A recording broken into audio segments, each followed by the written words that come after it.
कहानी भगवान के भोले भाले भक्त की।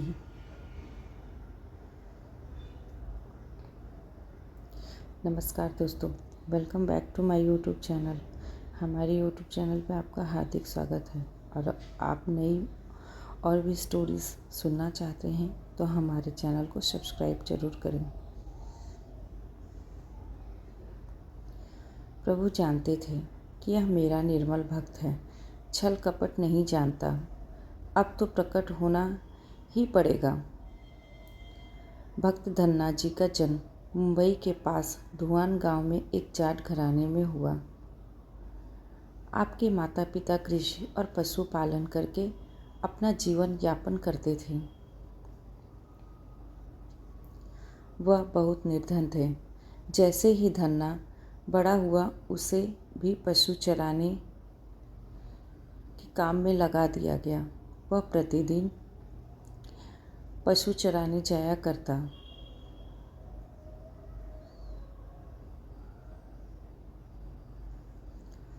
गांव के बाहर ही कच्चे तालाब के किनारे एक ठाकुर द्वार था, जिसमें बहुत सारी ठाकुरों की मूर्तियां रखी हुई थी।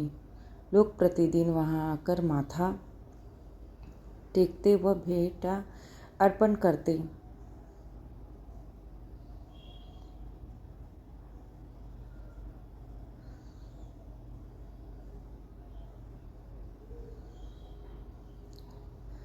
धन्ना पंडित को ठाकुरों की पूजा करते, स्नान करवाते व घंटियां खड़काते रोज देखता। अल्प बुद्धि का होने के कारण वह समझ न पाता। एक दिन उसके मन में आया कि देखते हैं कि क्या है। उसने एक दिन पंडित से पूछ ही लिया कि आप मूर्तियों के आगे बैठकर आप क्या करते हो। पंडित ने कहा, ठाकुर की सेवा करते हैं, जिनसे की मनोकामनाएं पूर्ण होती हैं। धन्य ने कहा, यह ठाकुर मुझे भी दे दो। उससे छुटकारा पाने के लिए पंडित ने कपड़े में पत्थर लपेट कर दे दिया। घर जाकर धन्य ने पत्थर को ठाकुर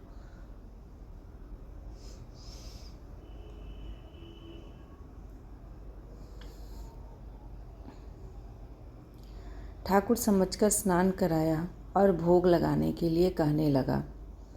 उसने ठाकुर के आगे बहुत मिन्नतें की। धन्य ने कसम खाई कि यदि ठाकुर जी आप नहीं खाएंगे तो मैं भी भूखा ही रहूँगा। उसका यह प्रण देखकर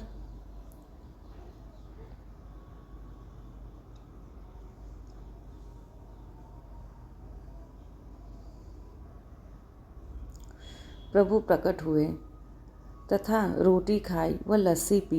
इस प्रकार धन्य ने अपने भोलेपन में पूजा करने और साफ मन से पत्थर में भी भगवान को पा लिया। जब धन्य को लगन लगी, उस समय उसके पिता माता बूढ़े हो चुके थे और अकेला नव युवक था। उसे ख्याल आया कि ठाकुर को पूजा से खुश करके यदि सब कुछ हासिल किया जा सकता है तो उसे अवश्य ही यह करना होगा, जिससे घर की गरीबी चली जाए तथा सुख आए। ऐसा सोचकर ही वह पंडित के पास गया। पंडित ने पहले ठाकुर देने से मना कर दिया कि वह ठाकुर की पूजा अकेले नहीं कर पाएगा।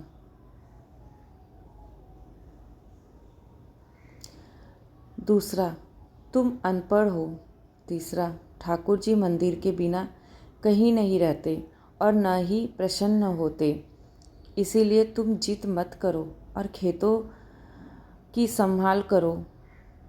ब्राह्मण का धर्म है पूजा पाठ करना, जाट का कार्य है अनाज पैदा करना।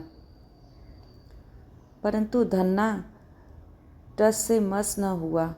अपनी पिटाई के डर से पंडित ने जो शालिग्राम मंदिर में फालतू पड़ा था उठाकर धन्य को दे दिया और पूजा पाठ की विधि भी बता दी। पूरी रात धन्य को नींद न आई। वह पूरी रात सोचता रहा कि ठाकुर को कैसे प्रसन्न करेगा और उनसे क्या मांगेगा। सुबह उठकर अपने नहाने के बाद ठाकुर को स्नान कराया, भक्ति भाव से बैठकर लस्सी, रीगड़ी की व रोटी पकाई। उसने प्रार्थना की है, प्रभु भोग लगाओ, मुझ गरीब के पास रोटी, लस्सी और मक्खन ही है और कुछ नहीं। जब और चीज़ें दोगे तब आपके आगे रख दूंगा। वह बैठकर ठाकुर जी को देखता रहा। अब पत्थर भोजन कैसे करे? पंडित तो भोग का बहाना लगाकर सारी सामग्री घर ले जाता है, पर भले बालक को इस बात का कहाँ ज्ञान था। वह व्याकुल होकर कहने लगा कि क्या आप जाट का प्रसाद नहीं खाते? दादा तो इतनी देर नहीं लगाते थे।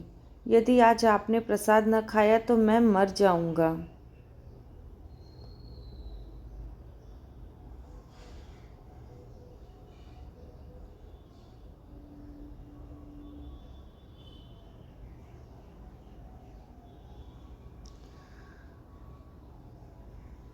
लेकिन आपके बगैर नहीं खाऊंगा। प्रभु जानते थे कि यह मेरा निर्मल भक्त है, छल कपट नहीं जानता। अब तो प्रकट होना ही पड़ेगा। 1 घंटा और बीतने के बाद धन्ना क्या देखता है कि श्री कृष्ण रूप भगवान जी रोटी मक्खन के साथ खा रहे हैं और लस्सी पी रहे हैं। भोजन खाकर प्रभु बोले, धन्य जो इच्छा है मांग लो, मैं तुम पर प्रसन्न हूँ। धन्य ने हाथ जोड़कर विनती की, भाव जो तुम्हारी भक्ति करते हैं तू उनके कार्य संवार देता है। मुझे गेहूँ, दाल व घी दीजिए, मैं खुश हो जाऊंगा। यदि जूता, कपड़े, 7 प्रकार के अनाज, गाय या भैंस सवारी करने के लिए घोड़ी तथा घर की देखभाल करने के लिए सुंदर नारी मुझे दे।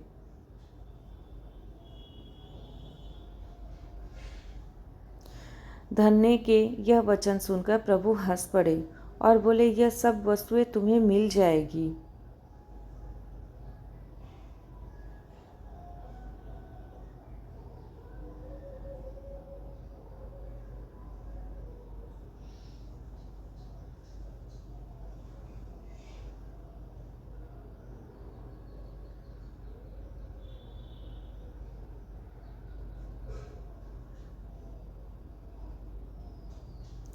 प्रभु बोले, अन्य कुछ?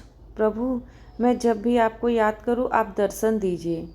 यदि कोई ज़रूरत हुई तो बताऊंगा। तथास्तु, भगवान ने उत्तर दिया।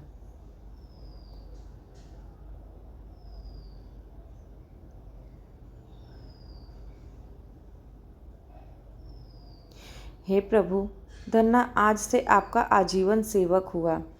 आपके अलावा किसी अन्य का नाम ही नहीं लूँगा। धन्ना खुशी से दीवाना हो गया। उसकी आंखें बंद हो गई।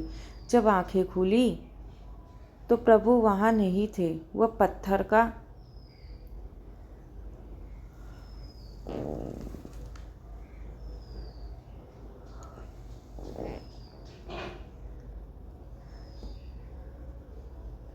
शालिग्राम वहाँ पड़ा था। उसने बर्तन में बचा हुआ प्रसाद खाया, जिससे उसे 3 लोकों का ज्ञान हो गया। प्रभु के दर्शनों के कुछ दिन पश्चात धन्य के घर सारी खुशियाँ आ गई। एक अच्छे अमीर घर में उसका विवाह हो गया। उसकी बिना बोई भूमि पर भी फसल लहलहा गई। उसने जो जो प्रभु से मांगा था उसे सब मिल गया।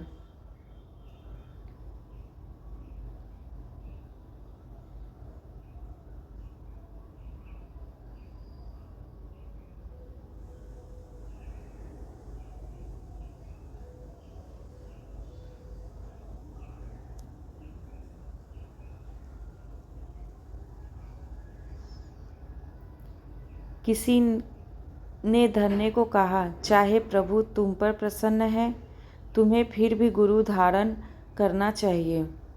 उसने स्वामी रामानंद जी का नाम बताया। एक दिन अचानक ही रामानंद जी उधर से निकले। भक्त धन्य ने दिल से उनकी खूब सेवा की तथा दीक्षा की मांग की। रामानंद जी ने उनकी विनती स्वीकार कर ली और दीक्षा देकर धन्य को अपना शिष्य बना लिया।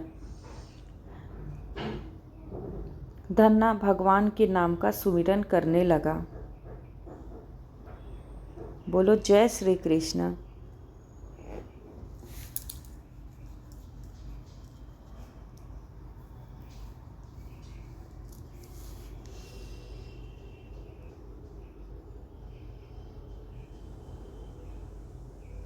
दोस्तों, आपको हमारी ये स्टोरी कैसी लगी? हमारे चैनल को लाइक, कमेंट, शेयर और सब्सक्राइब ज़रूर करें। आपका बहुत बहुत धन्यवाद हमारी ये स्टोरी सुनने के लिए। जय श्री कृष्ण।